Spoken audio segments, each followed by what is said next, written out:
வணக்கம் மகளே.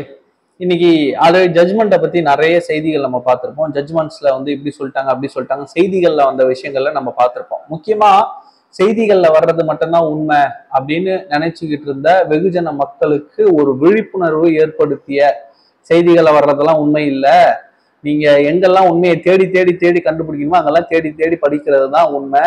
பெரியார் சொன்ன மாதிரி பகுத்தறியணும். கண்ணால் காண்பதும் போய் காதால் கேட்பதும் போய், ஏன் நானே சொன்னாலும் போய் தான், நீ தீர விசாரிச்சிக்க, பகுத்தறிஞ்சு தெரிஞ்சிக்கன்னு சொல்லி தந்தை பெரியார் சொன்ன மாதிரி அதை மக்களுக்கு உணர்த்திய, இந்த விழிப்புணர்வு ஏற்படுத்திய திமுகவுக்கும் அதற்கு உடந்தையாக இருந்த ஊடகங்களுக்கும் நன்றியை தெரிவித்துக் கொள்ள கடமைப்பட்டுள்ளோம்.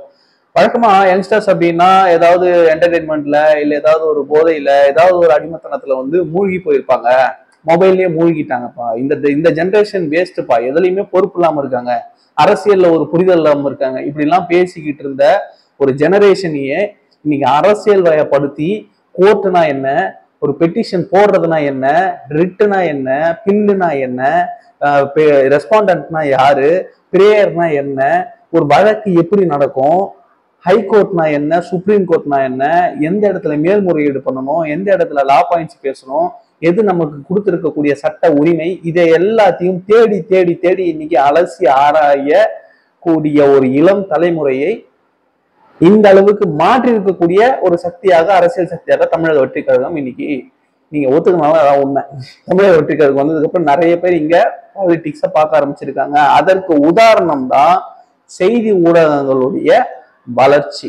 முக்கியமா யூடியூப்ல கிட்டத்தட்ட நான் ஒரு 2019 நிறைய அரசியல் செய்திகள் என்னோட சேனல்ல, இப்ப நீங்க பாத்துக்கிட்டு இருக்க இந்த வேலூர் என்கேஆர் சேனல் 2019 முன்னாடி இருந்தே நான் நிறைய வீடியோஸ் பொலிட்டிக்கலா நிறைய போட்டுக்கிட்டே தான், அதுதான் தொடர்ந்து வருவேன். ஹிஸ்டாரிக்கலா போட்டுக்கிட்டு இருப்பேன். நிறைய கேசஸ் பத்தி போடுவேன், இன்வெஸ்டிகேஷன்ஸ் பத்தி போடுவேன், சில மோசடிகள், பண மோசடிகள் பத்தி போடுவேன். இதெல்லாம் போட்டுக்கிட்டு வரும் இல்லையா? இதையெல்லாம் போட்டுக்கிட்டு என் சேனலும் டெவலப் ஆகாது, இப்பதான் டெவலப் ஆகுது. ஸோ ஒரு ஒரு மிகப்பெரிய ஒரு லட்சக்கணக்கான யங்ஸ்டர்ஸ், லட்சக்கணக்கான ஆடியன்ஸ் இன்னைக்கு பொலிட்டிக்கலை எப்படி பார்க்கணும் அப்படின்றத புரிஞ்சுக்கிட்டு அதை கத்துக்க ஆரம்பிச்சிருக்காங்க. அது சமூக ஊடகங்கள்ல நம்மளால அப்பட்டமா பார்க்க முடியுது. பல ஊடகங்கள், நிறுவனங்களா இன்னைக்கு யூடியூப் சேனல், சிம்பிளா ஆரம்பிச்சிருக்கக்கூடிய யூடியூப் சேனல்ஸ்லாம் இன்னைக்கு ஒரு நிறுவனம் அளவுக்கு வளர்ந்துருக்கிறது அப்படின்றத நம்ம கண் கூட பார்க்கிறோம். முக்கியமா மெயின் ஸ்ட்ரீம் மீடியாஸ், அவங்களுக்கு கிடைக்கக்கூடிய ஆட் ரெவென்யூ, கவர்மெண்ட்ல இருந்து அவங்களுக்கு கிடைக்கக்கூடிய வருமானங்கள், இதெல்லாம் மனசுல வச்சுக்கிட்டு எந்த கவர்மெண்ட் இங்க ஆட்சிக்கு வந்தாலும் அவங்களுக்கு ஃபேவரா தான் பண்றாங்க. மக்கள் பிரச்சனைகளை பேசுறது இல்ல. பல பிரச்சனைகளை இன்னைக்கு யூடியூப் சேனல்ஸ் மூலம் தான் சோர்ஸ் எடுத்து மெயின் ஸ்ட்ரீம் மீடியா வைரல் ஆச்சுன்னா அந்த நியூஸை மெயின் ஸ்ட்ரீம் மீடியால எடுத்து போடுற அளவுக்கு தான் இன்னைக்கு இந்த நிலைமை இருக்கு. இந்த ஜெனரேஷனுக்கு ஏற்ற மாதிரி ஒரு அரசியல் சக்தியாக தமிழக வெற்றி கழகம் உருவெடுத்திருக்குது அப்படின்றதுல எந்த ஒரு மாற்று கருத்தும் யாருக்கும் இருக்காது. இப்ப இந்த ஜட்மெண்ட்குள்ள வரும். இதே நான் ரொம்ப டீட்டெயிலா சொல்லிட்டேன்னு நினைக்கிறேன். ஜட்மெண்ட் அதோட ரொம்ப டீட்டெயிலா இருக்கு. ஏன்னா நம்ம காலையில இருந்து செய்திகள் வரதை வச்சு பேசிக்கிட்டு இருந்தோம். இப்ப நம்ம கிட்ட 25 பக்க தீர்ப்பு ஜட்மெண்ட் காப்பியாவும் நம்ம கைக்கு வந்துருச்சு. ஸோ அந்த ஜட்மெண்ட் காப்பியை நம்ம ஓரளவுக்கு அலசிட்டோம். ஏற்கனவே நிறைய விஷயங்கள் அதுல இருக்கிறத நம்ம பேசிட்டோம். ஆனா முக்கியமா பேசாம சில விஷயங்கள் இருக்கு, அதை பத்தி நம்ம பேசணும். இன்னைக்கு உச்ச நீதிமன்றத்துல வந்த வழக்கானதை விசாரிச்ச 2 நீதிபதி, அதாவது விசாரிச்சு அதற்கு தீர்ப்பு கொடுத்த 2 நீதிபதி அவர்கள் நம்ம பார்க்கணும். Justice J K. Maheshwari, justice N V. Anjaria, இவங்க 2 பேரும் தான் இன்னைக்கு இந்த வழக்கை விசாரிச்சு இன்னைக்கு தீர்ப்பை கொடுத்திருக்காங்க. ஏற்கனவே வழக்கு விசாரணையிலேயே பல கேள்விகளை அரசை நோக்கியும் காவல்துறை நோக்கியும் அவங்க முன் வச்சிருந்தாங்க.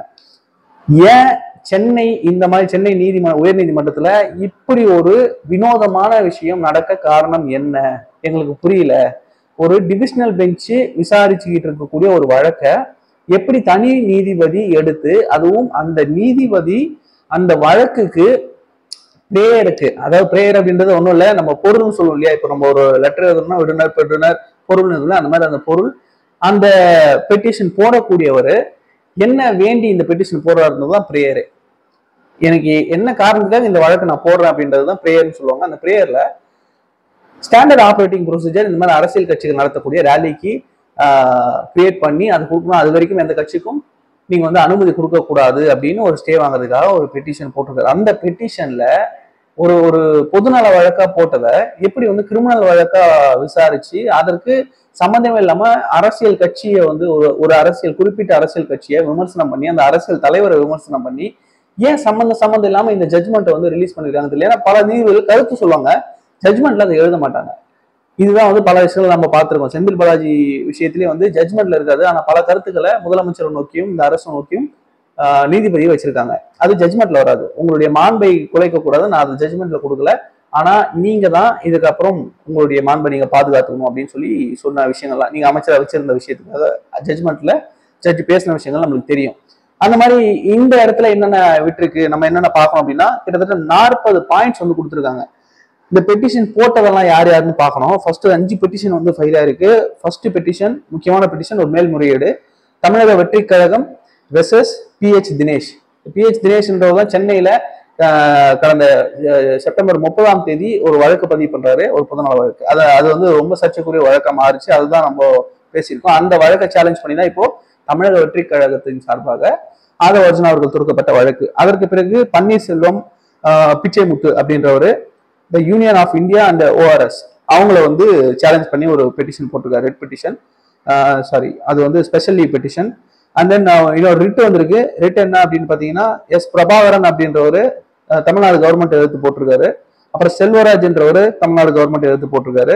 அப்புறம் GS மணி அப்படின்றவர் கவர்மெண்ட் எதிர்த்து போட்டிருக்காரு. இவங்களுடைய வழக்கு விவரங்கள் இதெல்லாம் வந்து நம்ம நிறைய பார்த்திருக்கோம். இதுல சில சர்ச்சைகள்லாம் ஓடிட்டு இருந்தது. வழக்கு போட்டவங்களுக்கும் இந்த வழக்குக்கும் சம்மந்தமே இல்லை, அவங்க வந்து நீதிமன்றம் ஏமாத்தி இந்த வழக்கை போட்டுருக்காங்கன்னு ஒரு புது உருட்டெல்லாம் திமுக உருட்டிக்கிட்டு இருக்கு. அது கோர்ட்ல உருட்டு அப்படின்னா இங்க டிபேட்ஸ்ல உட்காந்துட்டு வேற உருட்டு உருட்டுறாங்க. அது என்ன உருட்டு அப்படின்னா பாஜக கைக்கூலியாக மாறிவிட்டது, பாஜகவின் அடிமையாக மாறிவிட்டது தாவேகா அப்படின்லாம் வந்து நெரேட்டிவ் செட் பண்ண ஆரம்பிச்சிட்டாங்க. இவங்களுக்கு பேசுறதுக்கு ஒண்ணும் இல்லை அப்படின்னா கடைசியில பிரம்மாஸ்திரத்தை தூக்குவாங்க. பாஜக பூதம். இங்க அந்த பூதம் எல்லாம் வந்து வெறுத்து ரொம்ப நாள் ஆச்சு. இங்க அந்த பூதத்துக்கு வேலையே இல்லைன்றது எல்லாருக்கும் தெரிஞ்சு போச்சு. நீங்க இந்த பூதத்தை வச்சு இதுக்கப்புறம் ஏமாற்ற முடியாதுன்றது மக்கள் புரிஞ்சுக்கிட்டாங்க. அது போதும்.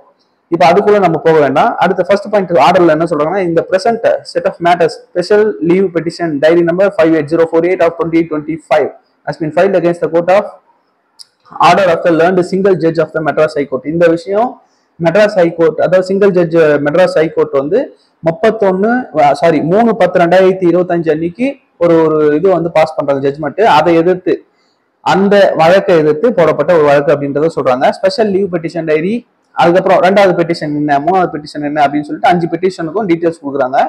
அண்ட் தென் வந்து இதெல்லாம் விசாரிச்சுட்டு பல ஸ்டேட்மெண்ட்ஸ் வந்து, அதாவது விசாரணையில கொடுத்துருப்பாங்க இல்லையா, அந்த ஸ்டேட்மெண்ட்ஸ் எல்லாம் 1 by 1 வந்து சொல்லிட்டே வராங்க. எப்போ அந்த ஈவெண்ட் 27ஆம் தேதி ஈவெண்ட் நடக்குது, இரவு 7:30 மணிக்கு இந்த மாதிரி சம்பவம் வந்து வேலுசாமிபுரத்துல கரூர் டிஸ்ட்ரிக்ட்ல நடக்குது. இது வந்து TVK அப்படின்ற ஒரு பொலிட்டிக்கல் பார்ட்டியோடைய ஒரு கூட்டம். இதற்கு போலீஸ் ஸ்டேஷன்ல வந்து அவங்க பர்மிஷன் கேட்டு 26ஆம் தேதி பர்மிஷன் கொடுத்துருக்காங்க, 27ஆம் தேதி ஈவெண்ட் நடந்திருக்கு. இப்படி எல்லாம் வந்து பல பாயிண்ட்ஸ் வந்து வந்துகிட்டே இருக்கு. இது நம்மளுக்கு ரிப்பீட்டடா வரும், அதனால அதை போர் அடிக்க விரும்பல. இது வந்து நான் வந்து இந்த டாக்குமெண்ட்டை ஸ்கிரீன்ஷாட்ஸா எடுத்து என்னுடைய ஃபேஸ்புக்லயும் இன்ஸ்டாலையும் நான் வந்து அந்த போட்டோஸாவும் நான் போடுறேன். ஸோ படிக்கணும்னு நினைக்கிறவங்க படிச்சு கொஞ்சம் டீட்டெயிலாக பார்த்து புரிஞ்சுக்கிட்டீங்கன்னா நல்லது. அண்ட் தென் நான் இப்போ டைரக்டா பாயிண்ட்டுக்கு வந்துடுறேன். முக்கியமா ஒரு 30 பாயிண்ட் வரைக்கும் பார்த்தீங்கன்னா இவங்க வச்ச குற்றச்சாட்டுகள், ஏற்கனவே நம்ம பார்த்தோம் செய்திகளில் பார்த்த குற்றச்சாட்டுகளா இல்லை கேள்விகளா இதெல்லாம் வச்சிருந்தாங்க, அதை ஜட்ஜ்மெண்ட்லயும் இறக்கியிருக்காங்க. முக்கியமா CBIக்கு இந்த வழக்கு மாற்றப்பட வேண்டும் அப்படின்ற எதிர்பார்ப்பு தான் பெருவாரியா நம்ம பேசப்பட்டுக்கிட்டு இருந்தோம். அது நடக்குமா அப்படின்றதான் பார்த்துக்கிட்டு இருந்தோம். அது இந்த வழக்குல நடந்திருக்கு. முக்கியமா இங்க பேசுறது என்ன அப்படின்னா, CBI வழக்கை CBIக்கு வழக்குகளை மாற்றணும்னு கோரக்கூடிய விஷயங்களை விமர்சித்து இருந்த தாவேகா இப்ப CBIக்கு கேட்டிருக்காங்க கோர்ட்ல அப்படின்னு ஒரு பொய்யான ஒரு நெரேட்டிவை திமுக சைட்ல செட் பண்றாங்க. நாம் தமிழர் கட்சி அதை ப்ரமோட் பண்றாங்க. இப்படிதான் வந்து இன்னைக்கு இன்ஸ்டாலையும் ட்விட்டர்லயும் வந்து நம்மளால பார்க்க முடியுது. அந்த மாதிரி ஃபைட் பண்ணிட்டு இருக்காங்க, விவாதங்கள்ல கலந்துக்கிட்டு அந்த மாதிரி காமெடி பண்ணிட்டு இருக்காங்க. ஸோ இது வந்து முழுக்க போய் இதுல ரொம்ப தெளிவா ஆதவ அர்ஜுனா காலையில பேட்டிலேயே சொல்லியிருந்தாரு. பேட்டியில வந்து அதை மட்டும் இல்லை, நிறைய விஷயங்கள் கிளாரிட்டி பண்ணிட்டாரு அவரு. அங்க என்ன சொன்னாருன்னா, நாங்க கேட்டது உச்ச நீதிமன்ற தலைமையில விசாரணை குழு ஒண்ணு அமைச்சு நீங்க இந்த விசாரணையை எடுக்கணும், நம்ம மாநில அரசு மேல எங்களுக்கு நம்பிக்கை இல்லை அப்படின்னு. ஏன் நம்பிக்கை இல்லைன்னா பல விஷயங்களை முன் வச்சாங்க. இந்த பக்கம் வழக்க போட்டுட்டு, அந்த பக்கம் ஆணையத்தை போட்டுட்டு, இன்னொரு பக்கம் கோர்ட்டு மூலமா ஒரு SIT போட்டுட்டு, இவங்க பிரஸ் மீட் வச்சு அவங்க பக்கம் இருக்கிற நியாயத்தை சொல்றன்ற பேர்ல பொய் கதைகளை கட்டவிழ்த்து விட்டு எங்கள் மேல அவதூறு பரப்புறாங்க. இந்த வழக்குக்கு நாங்க தான் குற்றவாளின்ற மாதிரி சித்தரிக்கிறாங்க. அது எப்படி இருக்கும் அப்படின்னா, ஒரு பையனுக்கு வந்து எக்ஸாம் எழுதி பேப்பரை கொடுக்கலாம், டீச்சர் வாங்கிட்டு டோட்டல் மார்க்கை முதல்லயே போட்டுட்டு நீ 34 மார்க் தான், 35 எத்தனை பர்சன்ட், 34 மார்க் தான் டோட்டலை போட்டு இந்த போ நீயே திருத்தி நீயே மார்க் போட்டு கொண்டு வா அப்படின்னு சொல்ற மாதிரி இருக்கு. இது எப்படி சாத்தியம்? நீங்க என்னதான் மார்க் போட்டாலும் என்னதான் வந்து கதறினாலும் அழுதாலும் 34 டோட்டல் முடிஞ்சு போச்சு, நீ ஃபெயிலு. அதனால நான் சொல்ற மார்க்கை மட்டும் நீ போட்டு கொண்டு வா அப்படின்ற மாதிரி தான் இது இருக்கு. இல்ல அப்படின்னா இன்னொரு பக்கமும் பார்க்கலாம். 90 மார்க் ஒண்ணுமே எழுதாத பேப்பர் தான் 90 மார்க் போட்டு என்ன தம்பி போ எல்லாத்துக்கும் நீயே மார்க் போட்டு கொண்டு வா அப்படின்னு ஒரு கேள்வியும் போட்டு மொத்தத்தையும் கூட்டி 90 வர மாதிரி இவங்களே ஒரு பேப்பர் எடுப்பாங்களா, இவங்களே கொடுப்பாங்களான்ற மாதிரி தான் வந்து இந்த வழக்கு வந்து விசாரணை நடந்துகிட்டு இருக்கு. இந்த பக்கம் விசாரணை ஆணையத்துல போய் பேச வேண்டியதெல்லாம் பிரஸ் மீட் வச்சு பேசிட்டு இருக்காங்க. எந்த ஒரு சட்டத்தையும் பின்பற்றல, விசாரணை ஆணையத்தையும் மதிக்கல, ஸ்பெஷல் இன்வெஸ்டிகேஷன் டீமையும் மதிக்கல, நீதியையும் மதிக்கல அப்படின்னு நிறைய பிரேயர்ஸ் நிறைய வந்து வாதங்களை வந்து முன் வச்சிருந்தாங்க. எல்லாத்தையும் உச்சநீதிமன்றம் ரொம்ப தெளிவா கேட்டுக்கிட்டு அதை வந்து ஜட்ஜ்மெண்ட்டாகவும் அவங்க கொடுத்துருக்காங்க. முக்கியமா நம்ம பார்க்க வேண்டியது பாயிண்ட் நம்பர் 32, 32வது பாயிண்ட். ஏன்னா டைரக்டா 32வது போயிட்டுன்னு பார்க்காதீங்க, நீங்க நான் ஸ்கிரீன்ஷாட்ஸா மொத்தத்தையும் நான் போடுறேன், நீங்க அதை பார்த்துக்குங்க. ஸோ அது வந்து போர் அடிக்கும். நம்ம இது புதுசா இருக்கு, இது நம்ம பேசலாம், அதனால இதை பேசுறேன். Looking to the fact that the issue involved certainly has a bearing on the fundamental rights of the citizens and the incident which has shaken the national conscience deserves fair and impartial investigation in the interior measure. இதெல்லாம் போட்டுட்டு சில sub பாயிண்ட்ஸாக கொடுத்துருக்காங்க, ஒரு 5 point கொடுத்துருக்காங்க. அதில் என்ன கொடுத்துருக்காங்க, investigation with respect to FIR number 855/2025 registered on 27/9/2025 in Karur Town Police Station is hereby transferred to the CBI. இந்த இடத்துல தாவேகா தரப்புல சிபிஐ வழக்கு வேணும் அப்படின்னு கோரிக்கை வைக்கல, உச்சநீதிமன்ற தலைமையில இந்த நீதி விசாரணை வந்து நடக்கணும் அப்படின்னு அவங்க கோரிக்கை வச்சிருந்தாங்க. அதுதான் அவங்களுடைய பிரேயர். இவங்க என்ன பண்ணிட்டாங்க அப்படின்னா, நடந்திருக்கக்கூடிய இந்த ஒரு நிகழ்வுகள் இருக்கு இல்லையா, தமிழக அரசு இவ்வளவு நாள் நடத்துற நாடகம் இருக்கு இல்லையா, இது எல்லாத்தையும் பார்த்துட்டு இவங்க எந்த இலைக்கு போவாங்க, இவங்களை நம்பி வந்து இன்வெஸ்டிகேஷன் மட்டும் போட்டப்பட்டது சிபிஐக்கு மாற்றணும். அந்த சிபிஐயும் நாங்க அமைக்கக்கூடிய எஸ்ஐடிக்கு ரிப்போர்ட் பண்ணணும். இதுதான் ரொம்ப அழுத்தமா கொடுத்துருக்காங்க. அதை பார்ப்போம். The director CBI shall forthwith appoint a senior officer for taking over the investigation and appoint some other officers for assistance for the said officer. இப்போ இந்த இதோட சிபிஐயோட ஒரு டைரக்டர் இருப்பார் இல்லையா, அவர் வந்து ஒரு சீனியர் ஆஃபீஸரை அப்பாயிண்ட் பண்ணி அந்த ஆஃபீஸருக்கு தேவையான அசிஸ்டன்ஸையும் அப்பாயிண்ட் பண்ணிக்கலாம் அப்படின்னு சொல்லியிருக்காங்க. The Superintendent of Police and SHO of the Karur Town Police Station as well as the SIT set up pursuant to the order of the learned single judge and the inquiry commission set up by the Honorable Chief Minister shall immediately hand over the FIR and other relevant papers, evidences, digital or otherwise collected till now for further investigation to the officers of the CBI. நாங்கள் CBI அமைச்சிட்டோம், இந்த special investigation team ஒன்று இது போட்டாங்க இல்லையா, Madras Chennai ஹைகோர்ட்டுடைய judge போட்டார் இல்லையா, single bench judge, அவர் போட்ட அந்த எஸ்ஐடி டீமும் முதலமைச்சர் போட்ட அருணா ஜெகதீசன் அவர்களுடைய தலைமையில போட்ட விசாரணை ஆணையமும் இது வரைக்கும் அவங்க விசாரிச்சு சேகரிச்சு வச்சிருக்கக்கூடிய எல்லா டாக்குமெண்ட்ஸ், இன்வெஸ்டிகேஷனுடைய எவிடன்சஸ் எல்லாத்தையும் சிபிஐ ஆஃபீஸர்ஸ் அப்பாயிண்ட் பண்றாங்க இல்லையா, அவங்க கிட்ட ஹேண்ட் ஓவர் பண்ணுங்க அப்படின்னு சொல்லியிருக்காங்க. In view of transferring the investigation up to the CBI, the direction for appointment of SIT or one-man inquiry commission shall remain suspended. இதுதான் நம்ம முக்கியமா பார்க்க வேண்டியது. நீங்க இது எல்லாத்தையும் டிரான்ஸ்ஃபர் பண்றதுனால, டிரான்ஸ்ஃபர் பண்ணி முடிச்ச உடனே சிபிஐக்கு போனதுக்கு அப்புறம் அப்பாயிண்ட் பண்ண எஸ்ஐடியும் ஒன்-மேன் என்கொயரி கமிஷன் இருக்கு இல்லையா, ஒரு நபர் ஆணையம், அதுவும் தற்காலிகமாக நிறுத்தப்படுகிறது, சஸ்பெண்டட்னு சொல்றாங்க. State of Tamil Nadu is directed to extend full cooperation to the officers of the CBI in the investigation as directed and if necessary shall provide requisite logistical support to them. அவங்க போக்குவரத்து, அதுக்கப்புறம் அவங்களுக்கு தேவையான இங்க local supports இது எல்லாத்தையும் Tamil Nadu government கொடுக்கணும் அப்படின்றத உச்சநீதிமன்றம் தெளிவா சொல்லியிருக்கு.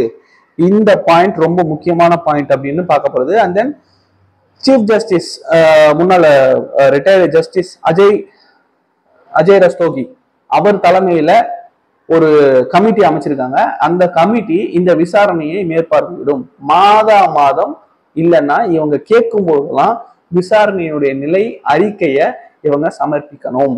இன்னைக்கு ஒரு அறிக்கை போட்டுட்டு ஒரு மாசம் கழிச்சு அது வேற மாதிரி மாத்துறது, இல்லைன்னா சாட்சிகளை பிறல விடுறது, சாட்சிகளை அழிக்கிறது, இந்த வேலைகள்லாம் நடக்காது. மாசம் இவங்க கேட்கிறப்பெல்லாம் இந்த சிபிஐ அப்படி இன்வெஸ்டிகேஷனுடைய ரிப்போர்ட்ஸ் வந்து சப்மிட் பண்ணணுன்றது ரொம்ப முக்கியமா கொடுத்துருக்காங்க. ஸோ இது எல்லாமே ரொம்ப வரவேற்கத்தக்க விஷயம். உண்மையிலே தவறு யார் செஞ்சிருந்தாலும் இந்த மாதிரி ஒரு ஃபேரான ஒரு இன்வெஸ்டிகேஷன் நடந்தாதான் மக்களுக்கு நீதித்துறை மேல நம்பிக்கை இருக்குன்றத அவங்களே சொல்றாங்க. ஏன் இதை சொல்லும் போது நம்மளுக்கு புரியணும், ஃபேரான இன்வெஸ்டிகேஷன் நடக்கணும் அப்படின்னு சொல்லும் பொழுது இங்க அன்பேரா இன்வெஸ்டிகேஷன் நடக்குதுன்றத அப்பட்டமா இந்த ஜட்ஜ்மெண்ட் போடிட்டு காட்டுது. இதெல்லாம் பேசாத இந்த திமுக வாடகைகள் என்ன சொல்றாங்கன்னா, பொய் வழக்கு போட்டிருக்காங்க, சம்பந்தமே இல்லாதவங்களை கொண்டு வந்து இங்க வழக்கு போட்டிருக்காங்க, இப்படி எல்லாம் வந்து கதை கட்டிக்கிட்டு இருக்காங்க. ஸோ இந்த வழக்கோட ஜட்மெண்ட்டை நம்ம ரொம்ப டீட்டெயில்டா பார்த்துட்டோம். இந்த பதிவை பத்தின உங்களுடைய கருத்துக்களை கமெண்ட் செக்ஷன்ல சொல்லுங்க. அந்த இந்த 25 பக்க ஆர்டரை நான் என்னுடைய சோசியல் மீடியால போடுறேன். அதை பார்த்துட்டு உங்களுடைய கருத்துக்களை தெரிவிக்குமாறு தரமணி கேட்டுக்கிறேன். நன்றி. நான் உங்க வேலூர் NKR.